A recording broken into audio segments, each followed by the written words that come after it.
Olá, caro aluno, olá, cara aluna, tudo bem? Tudo tranquilo com vocês? Vamos nos preparar aí para mais uma prova aqui no Exatos Agravai. Sou o professor Wagner e hoje vou trazer para vocês resolução de física lá da PUC São Paulo, gente. Então a gente vai trabalhar essas questões, vamos analisá-las e vamos verificar. Esse vídeo vai ser dividido em duas partes, para você não se cansar muito, né? Você assiste lá 4 resoluções, são 8 questões no total. Você vai assistir 4 nesse primeiro vídeo, vai dar uma descansada, vai dar uma relaxada.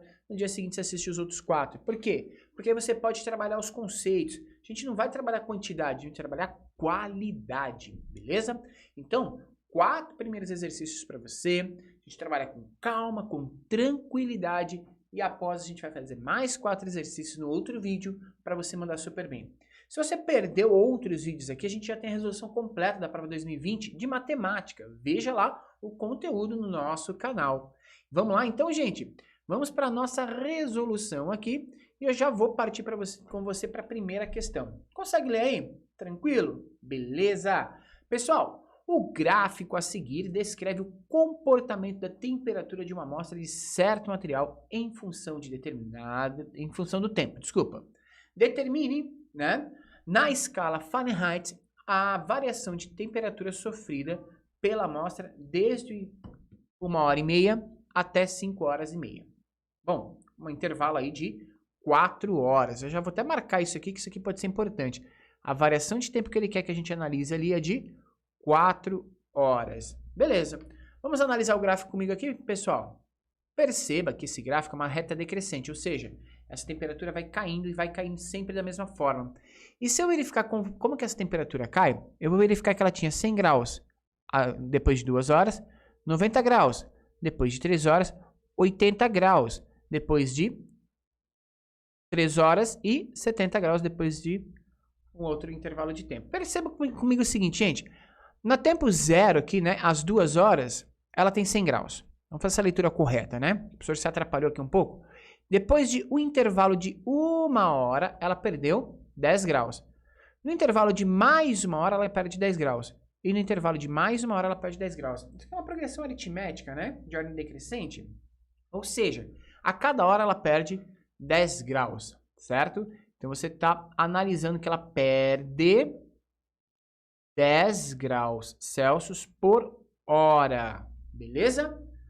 Quantas horas é o intervalo que ele solicitou para você analisar no total ali, gente? 4 horas, professor.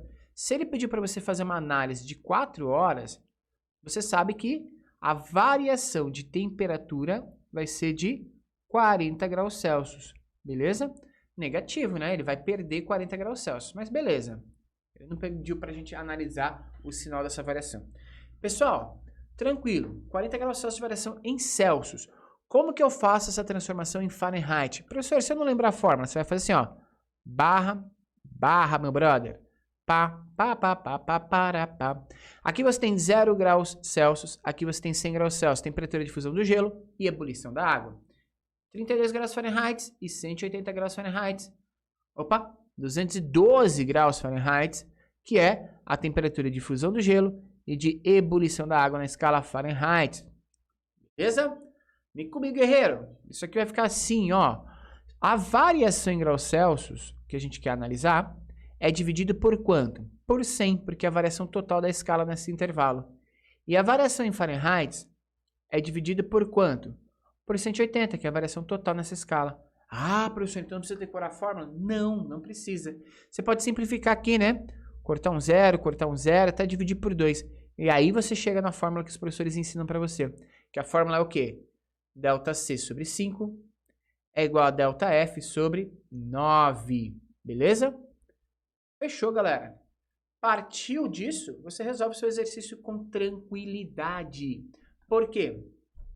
A variação em Celsius que a gente analisou foi de 40. Então isso aqui vai ficar 40 dividido por 5 é igual a θF sobre 9. Cara, se você fizer aqui já diretão, segue comigo a ordem. Se você fizer diretão, vai ficar como? 40 dividido por 5 dá 8, certo? E 8 vezes 9, 9, 18, 27, 36, 45, 54, 63, 72.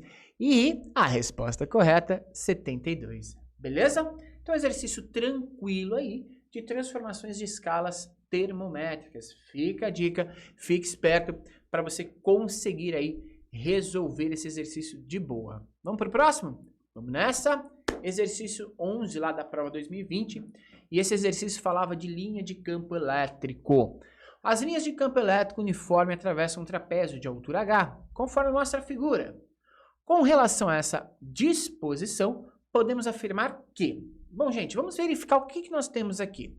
Primeira coisa, nós temos aqui as linhas de campo elétrico.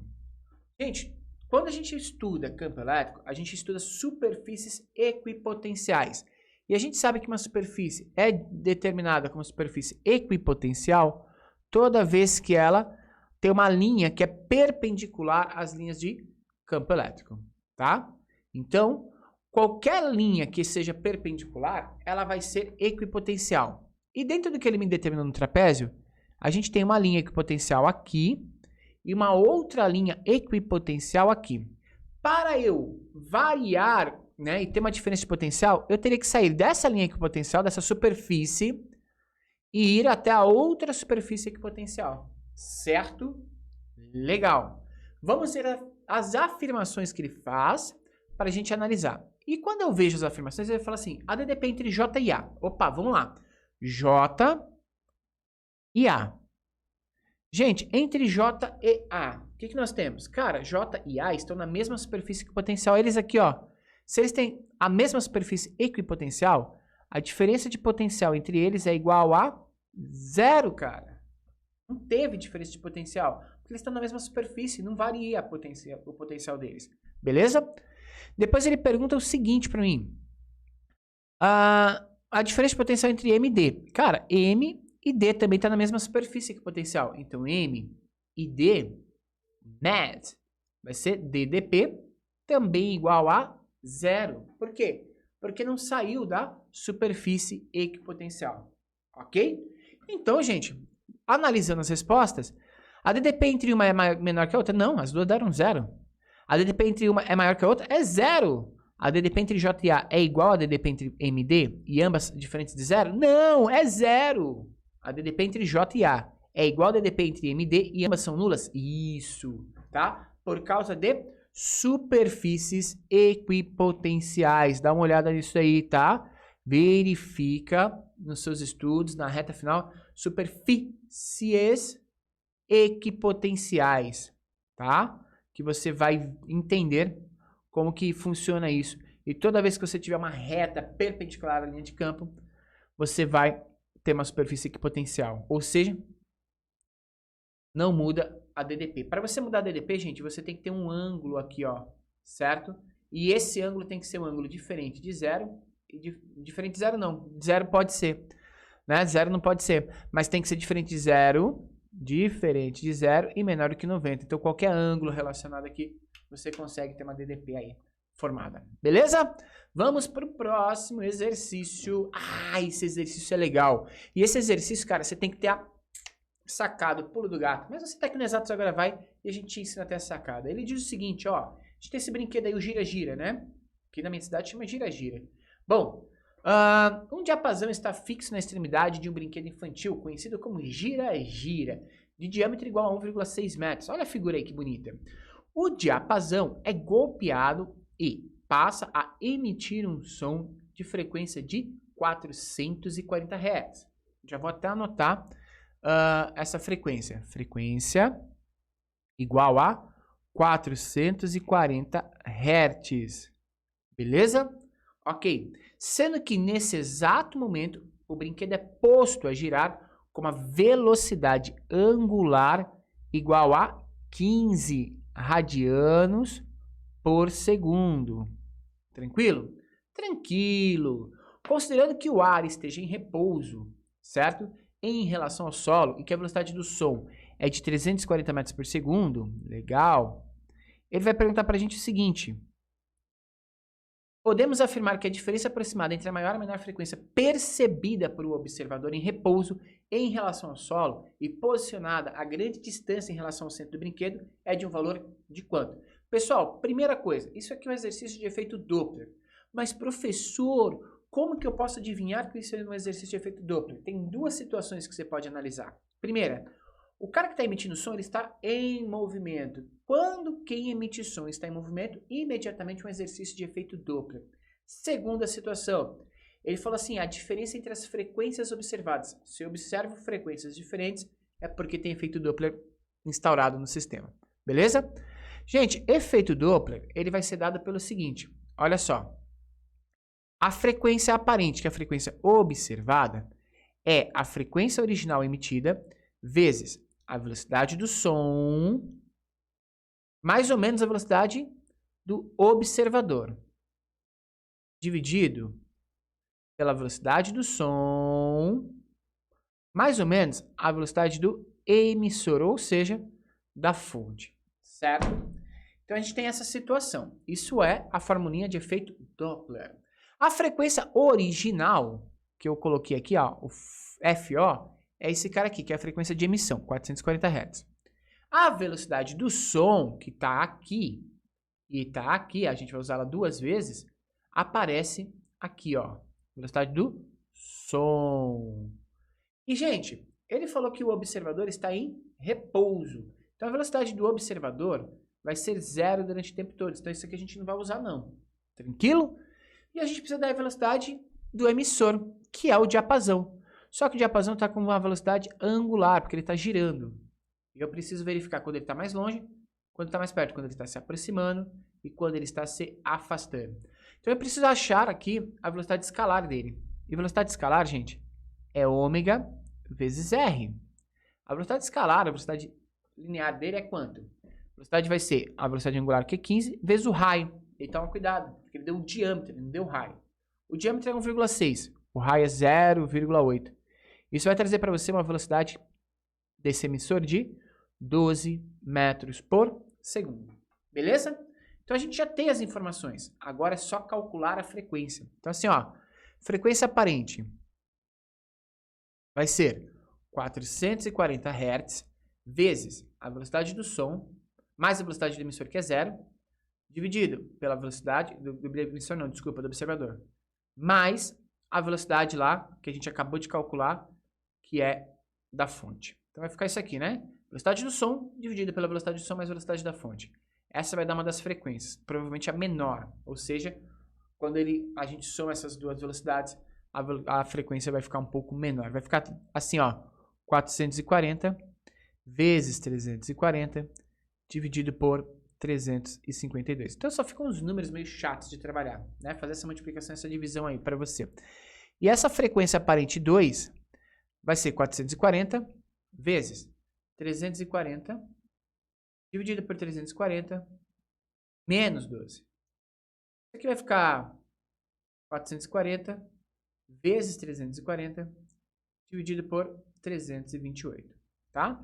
Fazendo essas duas continhas aí, galera, vou fazer aqui para você, tá? E para ser rápido, eu vou tentar aqui fazer o mais rápido possível. 340 vezes 440 dividido por 328 deu 456. Então, uma das frequências é 456 Hz. E a outra frequência, 440 vezes 340 dividido por 352, vai dar uma frequência aparente, a segunda, de 425 Hz, certo? Só deixa eu verificar aqui se está certinho. 440 vezes 340 dividido por 328. 440 vezes 340 dividido por 352, desculpa, 425 Hz. A outra deu 440 vezes 340 dividido por 328. 456 e 425. Beleza? Então a gente tem essa transição aqui, gente. Quanto que deu isso aqui, cara? Deu uma variação de frequência de 31 Hz. Gente, uma variação de frequência de 31 Hz dá aproximadamente quanto aqui na sua resposta? 30, né? Letra P de bola. Então a gente consegue aqui resolver esse exercício por efeito Doppler. Beleza? Tranquilo? Vamos que vamos. Show de bola. Mais uma questão para você. Gente, a gente fez aqui para você, ó. Vamos lá, primeira questão, segunda questão, terceira questão aqui que fala sobre essa relação aqui desse efeito Doppler, ok? E agora a gente vai para a nossa quarta questão, galera. E aí, tá curtindo essa resolução? Tá curtindo essa transição? Gente, deixa eu falar um pouquinho para você. A gente tem aqui contigo todas as questões, né? A gente vai resolver todas as questões relacionadas aí à PUC, tá? A gente está resolvendo as primeiras aqui contigo, mas virão mais questões. São 8 perguntas que a gente vai trabalhar. Então, eu peço para você que já desça o dedo aí, compartilhe esse vídeo, porque é importante para a gente e é importante para você conseguir resolver essas questões, certo? Vamos para o nosso próximo exercício aqui, galera. Nosso último exercício dessa primeira parte aqui. Lembra que a gente vai resolver esses exercícios em 2 partes. Esse primeiro vídeo de hoje, 4 exercícios. Depois a gente resolve os outros 4 exercícios. Não fica cansativo, você fica de boa e você consegue se preparar com tranquilidade. Beleza? Vamos lá. Próximo exercício aqui, vou ler com você. Ele diz o seguinte: o sistema mecânico apresentado pela figura, quando na Terra, de raio RT e volume VT, permanece em equilíbrio estático após a mola sofrer a deformação de 2 centímetros. Esse mesmo sistema, quando colocado em um planeta P, de raio RP, e cuja densidade é 4 vezes a densidade da Terra, entra em equilíbrio estático também, após a mola sofrer uma deformação de 8 centímetros. Considerando ambos os planetas esféricos e de densidades uniformes, podemos afirmar que o volume VP do planeta vale... Então aí, gente, como que a gente resolve essa questão? Vamos lá. Primeira coisa, a gente vai usar uma relação que a gente vai igualar a força peso com a força elástica. Qual que é a força peso? Força peso é massa vezes gravidade. E a força elástica, kx. Então a gente vai verificar isso na Terra, certo? E na Terra, gente, a gente tem assim, ó, massa vezes a gravidade na Terra é igual a K vezes a deformação que foi de 2 centímetros. Professor, tem que passar para metro? Não precisa, porque a gente vai comparar os 2 sistemas e os 2 estão em centímetros. A gente vai fazer a mesma coisa para o planeta, tá? Massa vezes a gravidade do planeta é igual a K vezes a deformação que a mola sofreu lá no planeta. E isso vai ficar igual a 8. Gente, o que eu posso fazer aqui agora? Essa proporção do peso pelo peso é igual à proporção da força elástica pela força elástica, já que o sistema é em equilíbrio. Então, se eu fizer assim, ó, mgt sobre mgp, isso tem que ser igual a k vezes 2 sobre k vezes 8. Fazendo isso, gente, corta que é igual. É a mesma massa que a gente está trabalhando e a mesma constante de mola, certo? Fazendo o sistema em equilíbrio desse modelo, a gente tem o seguinte, que 8 vezes a gravidade da Terra é igual a 2 vezes a gravidade do planeta. Tá? Gravidade do planeta. E aí eu descubro a relação entre a gravidade do planeta e a gravidade da Terra. Certo? Você já consegue observar aí que a gravidade do planeta é 4 vezes a gravidade da Terra. Beleza? Beleza. Primeira parte do exercício já resolvida aqui para você. Vamos para a segunda parte do exercício, gente. O que a gente vai fazer aqui agora? A gente vai igualar aqui, né, a força peso com a força gravitacional. Por quê? Porque aqui agora a gente vai conseguir relacionar a densidade. Olha só, força peso desse sistema seria massa vezes gravidade. E a força gravitacional seria o quê? Gzão vezes m, que é a massa de quem gira pela massa do planeta, certo? Dividido pelo raio ao quadrado.